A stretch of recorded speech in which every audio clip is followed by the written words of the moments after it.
they really can't afford to get surprised because there's definitely plenty of tools on the side of J team to catch people out.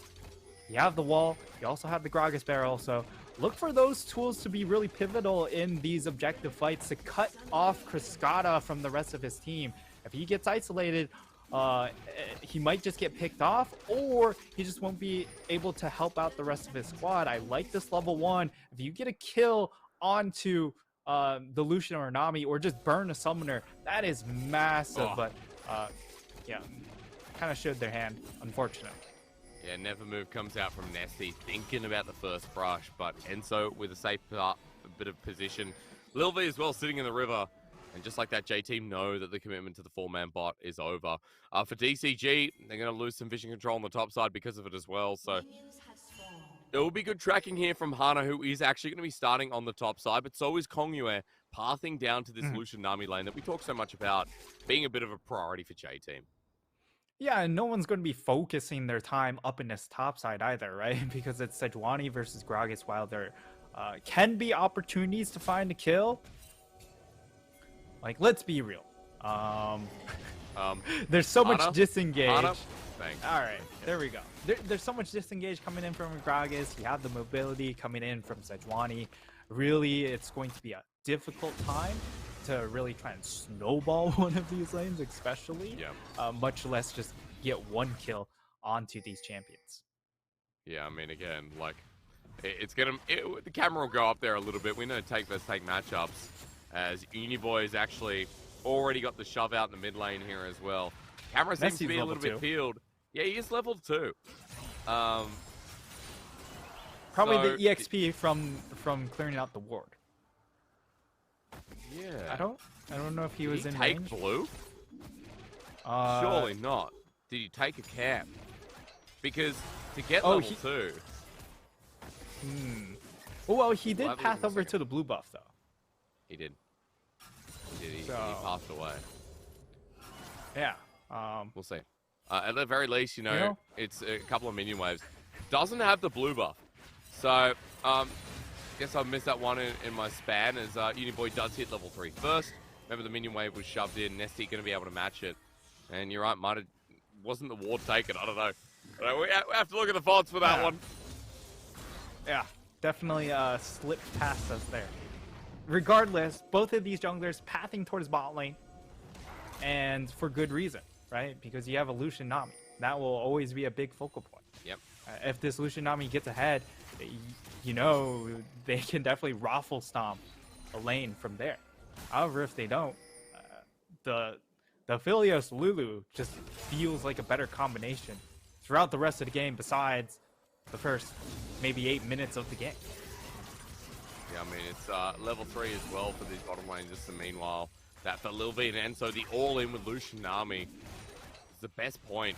For DCG, their bottom lane, as it pushes out, I mean, Kongyue is nowhere nearby, and the bottom lane is so well warded. So, really good defensive vision here from DCG. And as Kongyue heads up to the top side, he'll just be looking for this Scuttle Crab as a response, where it will be a 1-for-1. So, Kongyue nowhere near the lane he wants to be, but just farming away as any Viego main would.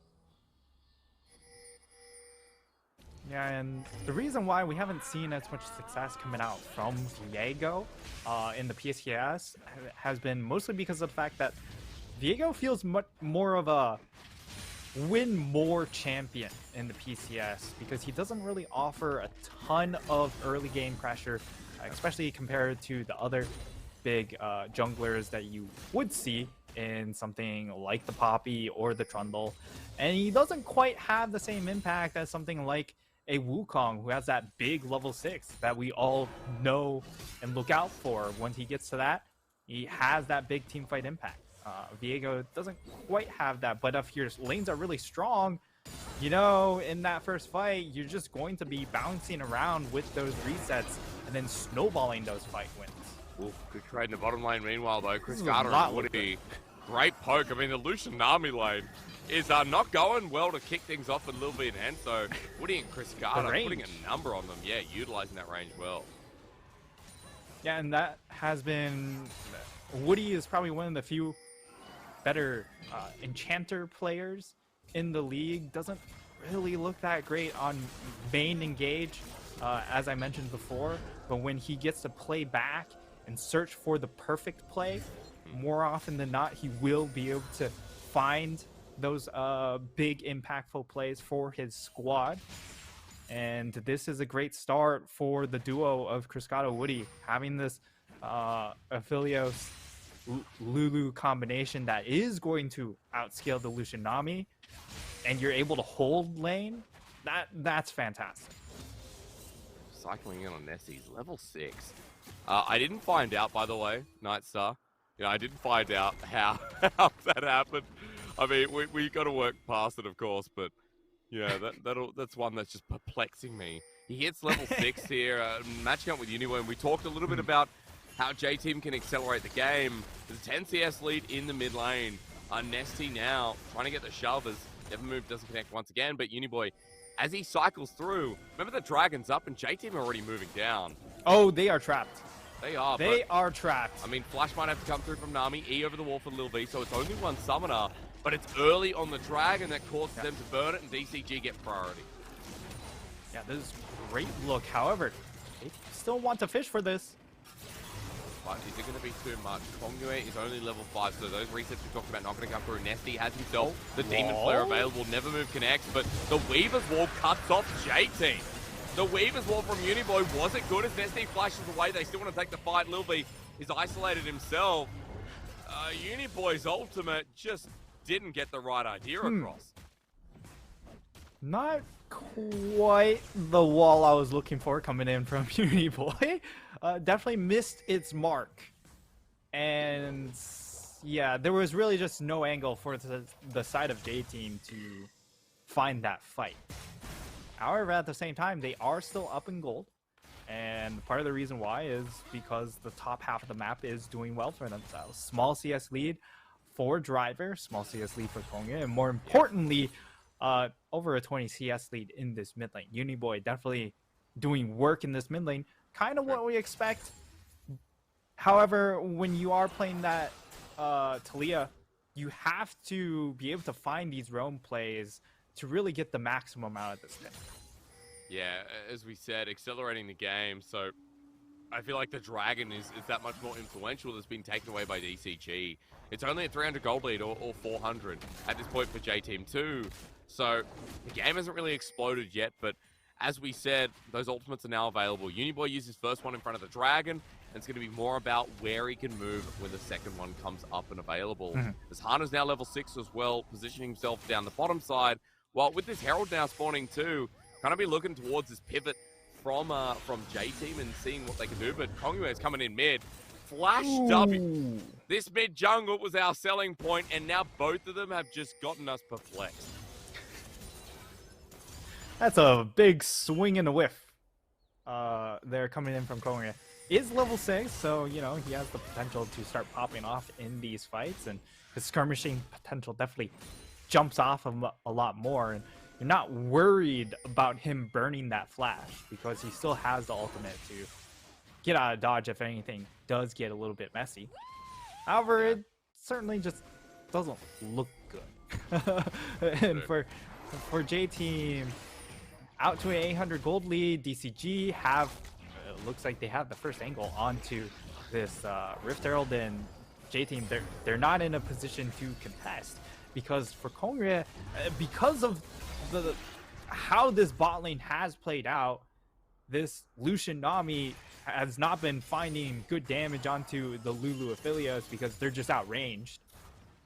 It's pulled a lot more attention from the Viego than really he wants to throw attention to. Yeah, like the response not big enough. Kongyue's flash being down to meaningful, and one turret plate for the cost of the Herald, which it is always going to be two, or even taking a turret down depending on the situation. So for J-Team, again, this early game hasn't been as clean as we kind of expected. We're looking at Driver on the top side. We can ignore that for now because Hana is on his way up, so Driver won't be able to be too aggressive. And we just got to keep tracking and see what happens gearing around towards the second Dragon, because J-Team will have their eyes on that. And this Lucian Nami needs to get off the ground because Cruscato and Woody have just had too safe and too great of a laning phase. think Lil V also has a cloth armor in his inventory. Okay. Tabi's incoming, I guess. Yep.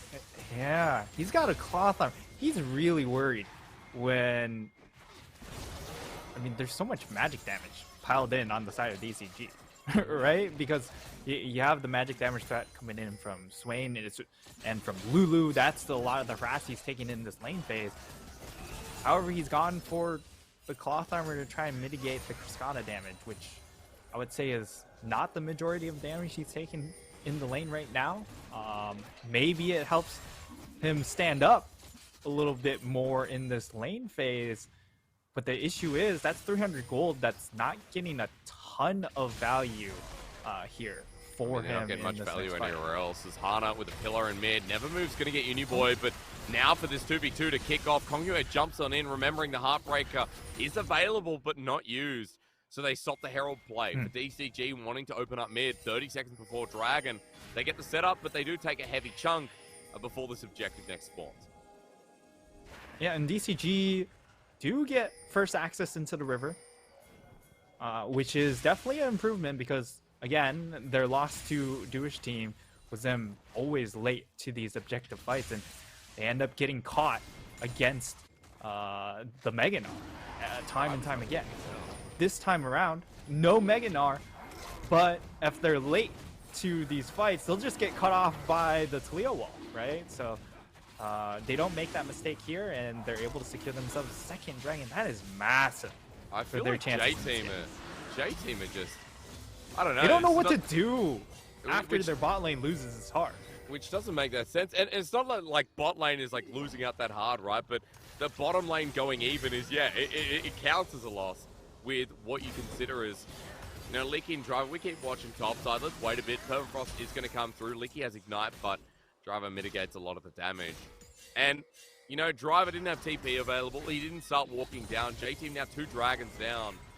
And having that in DCG's pocket, even if J-Team get the next 3 dragons, we are looking at, what, at least 15 extra minutes on top of now 27, 28-minute Dragon Soul up for the taking. Sorry, 30-something minute Dragon Soul if J-Team are the ones to pick it up.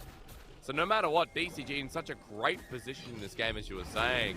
And it's going swimmingly. No kill yet, but hey, for DCG fans out there, you'd be so happy just watching all this gold funnel into Chris Carter, piece by piece. Woo.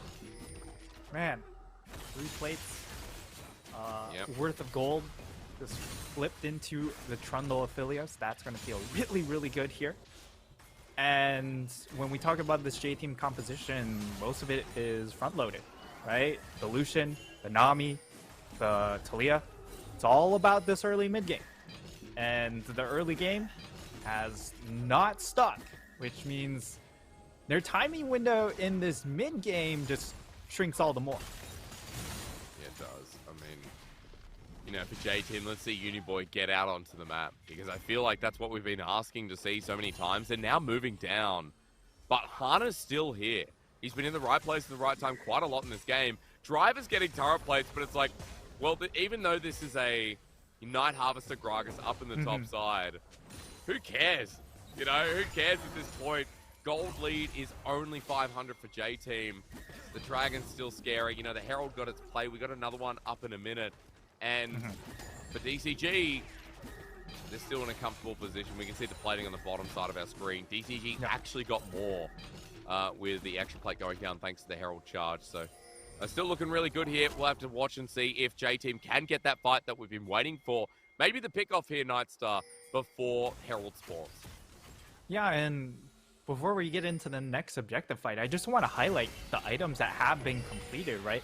We've seen a change of itemization coming in from Hana. He's gone, instead of the Divine Sunder, he has the Iceborne Gauntlet, or Frostfire Gauntlet.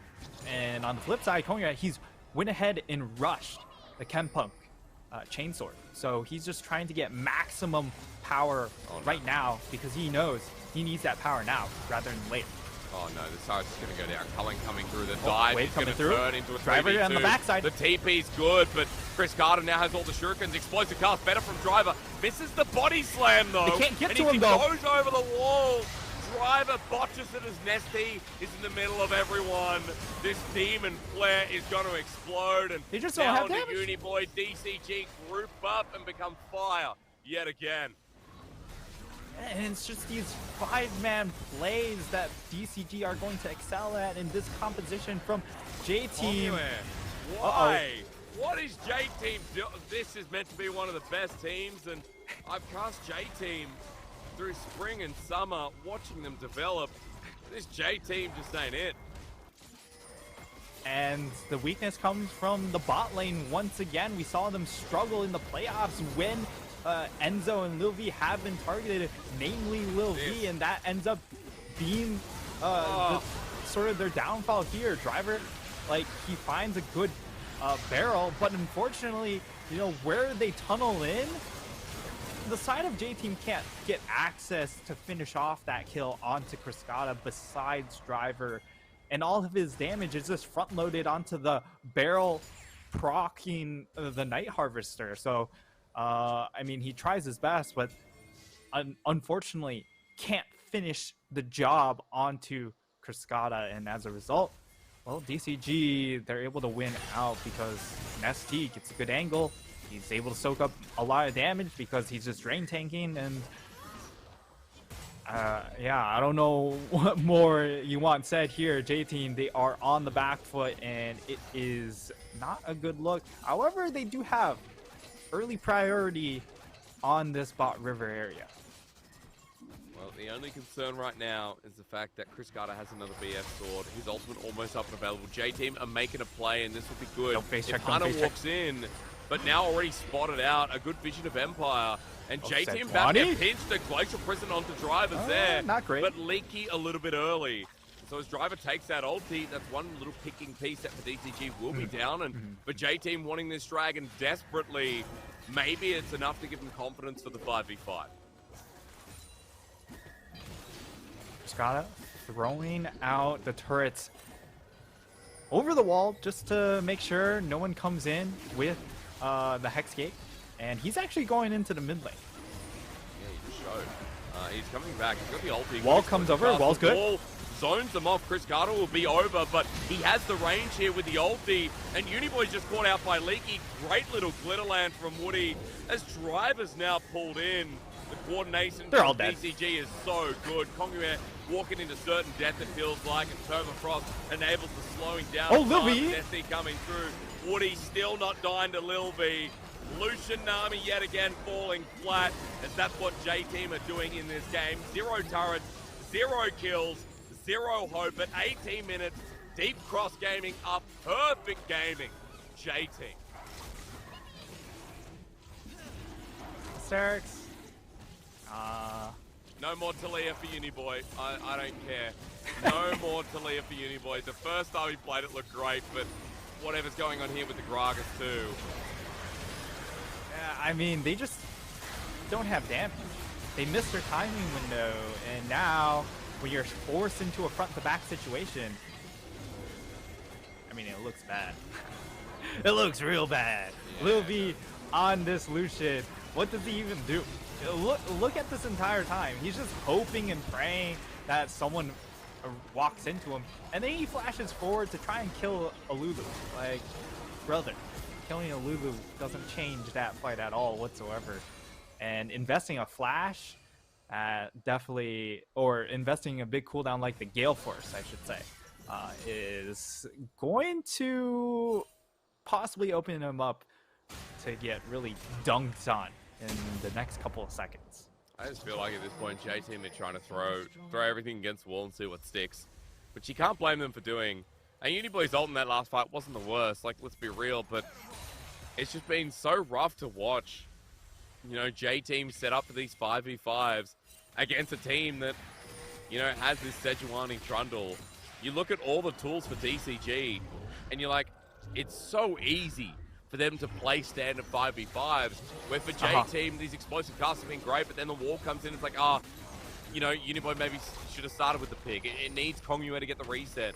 They're not getting these quick burst trades off, and DCG all the better for it. As you can see now, at least J-Team are going to be getting 2 turrets out of it with objective bounty, but the DCG look for the dive here. Driver's sitting here with an explosive cast, but yeah, the pillar comes through. Enzo's coming in. This might be a little bit too deep for Hana as a good Aqua Prison too. A TP coming up, and Hana is going to die. Under the turret, it goes to Kongyue too, and DCG, just like that, have given away a lot of gold when we were criticizing J-Team to the war. That said, it's a lot invested to try and pick up a jungler. And unfortunately, they aren't able to try and snowball any objectives afterwards. However, okay, Woody might help out. But this can be turned around. I mean, Chris Carter's got Lulu by his side. Look at him. Felios ult comes through. The range there as well. Here comes Sending the wall. in Uniboy, though. The wall this time pretty good. That's a seismic shove to 2-man. I'm sorry, Uniboy. I'm so sorry. I didn't mean it. You can play Talia again. As this time, the impact is felt. And with the objective bounties before, with the picks, J-Team suddenly back in the game. Forget what we said. One big play turns around with Baron now being started. Yeah, and there's no ultimate on the Swain, so this is such a hard fight to try and execute. Leaky has to do so much. Driver's got ult and he sent Leaky away. Oh, the damage Uniboy's will tanking. be enough for J-Team. I mean, for Lil B walking through, he doesn't have the damage himself, so Baron won't be taken, but still, J-Team have equalized gold. They've gotten a couple of kills for themselves. They might not get Baron, but at least in this mid-game, there's still hope for this team to find another pick like that again. Yeah, and this team is all about the picks at the moment because they have great single target damage. They just can't take 5v5s. Because then when it comes to trying to eat up some of these frontline champions, that's where they lack the damage. However, when it comes to just isolating one champion, you have great tools to do so, right? You have the Gragas Barrel, the Talia wall, and then you can just dash forward with a lot of freedom as that Lucian pick if you are able to isolate that one target with those aforementioned ultimates. Yeah, like so many good targets too. 2.5 items here on Uniboy, by the way, worth mentioning because, you know, I sold him out in this game. I said that, oh, well, Uniboy, I don't want to see him on Talia. But then the Sweeper's Wall comes through, Nightstar, and J-Team baiting this nicely and catching DCG in a bit of a choke. Yeah, honestly, it was a really good bait play coming in. Buy as much time. Now Uniboy able to join the fight. Of course, he can join these fights really, really quickly because he is Talia. It doesn't change the fact that Lulu Aphelios is still Omega oppressive at this point in the game, so they need to continue to fish for these picks. Well, Kongyue with his angle is going to start it off. Uniboy once again has the ultimate, and 35 seconds before Dragon, if Soul goes over, then I think DCG just have it in the bag. But if J-Team can delay it, if they can pick themselves up, you know, the Baron in response, or maybe one of those picks again, Nightstar, everything changes here. As Hana is going to be taking down the ward over the side. Kongyue thinking about going in. While we still 5v5 in the mid lane. Driver with the ulti. That's the one who's helping getting the pick started, but he's going to be launched on first. Tidal Wave through. Driver wanted an angle, but they started with him. Ignite, subjugate, and down he goes. DCG making a 5v4 before we even begin. And as J-Team walking the pillars, great, the never move. You can't be there. J-Team have lost too, and it just feels like we're once back again. Back to the start. This game looks DCG's all over again. Okay, Leaky gets caught out. He's still Sejuani though, which is the core issue. And for DCG, now they have Hextech Soul obtained, Cascada. Okay, the wall comes through, cuts off Hana, but no one really cares. The Trundle is not the core target you're going to collapse upon, but teleport coming through. They want to try and flip. You have to. You have to throw everything in. They have no jungler. At this point for J-Team, no jungler, but can they get the 4v5? Nesty gets the never move once again as Dragon. Baron is usually going down. Driver with a great ulti. Lil B trying to carry the fight. Now over the wall. Kongyue is going to be here just in time. Driver and Chris got to fight it out while the steal comes through. Kongyue just respawned, beelined it to Baron, and stole it to keep J-Team going, if only for a little bit longer. Ooh, that was a very necessary steal coming in from Kongyue that keeps their hopes and dreams alive. unfortunately, it's still DCG coming out on for the majority, for the most part, on top. They get themselves a Hex Tech Soul. They also get to multiple kills in that instance. And this is really their last gasp play coming in from J-Team. They needed to find something off of this play, and at the very least, they find themselves a Baron buff as Kongre. It really helps. Hex Gates get him there just in time to make this play for DCG. They wanted to just reset the objective here, right? They don't want to risk the flip, but because they've kept the aggro going for such a long time, Kongre is just in time to snag it away. It's rough watching that DCG Baron. This should be their game. They've still got the Hex Tech Soul. But for J-Team, getting the Baron means the objective's going to be hard to push. Rather these turrets that we're talking about in the mid lane. It still looks so hard, right? But, I mean, at the very least, another big team fight. You look at all the objective bounties that are available for J-Team. Getting some gold into this Lucian, into this Talia. I don't know, Nightstar. I still feel like a massive piece of copium has to be taken here for J-Team, but yeah, let's see. The only thing I have to add is the itemization isn't really helping the copium. We have Chem Tank coming in from Kongria, interesting choice, and also the Collector from Lil V isn't going to do a whole lot against these very durable frontline champions of the Trundle, who's running the Frostfire. He's going into LDR as well. Like, there's Collector and LDR. Yeah, this is a very hopeful build that doesn't do a whole lot. Maybe he goes for Sereldas just to actually offer some sort of utility and help facilitate getting a pick, but why? What? I mean, I don't know. Why there go are a lot of Collector and questions. then LDR? Like, you know, usually it's one or the other. You commit to lethality against some of these squishy cops. I don't know. Nightstar, my stream seems to be doing the dance again.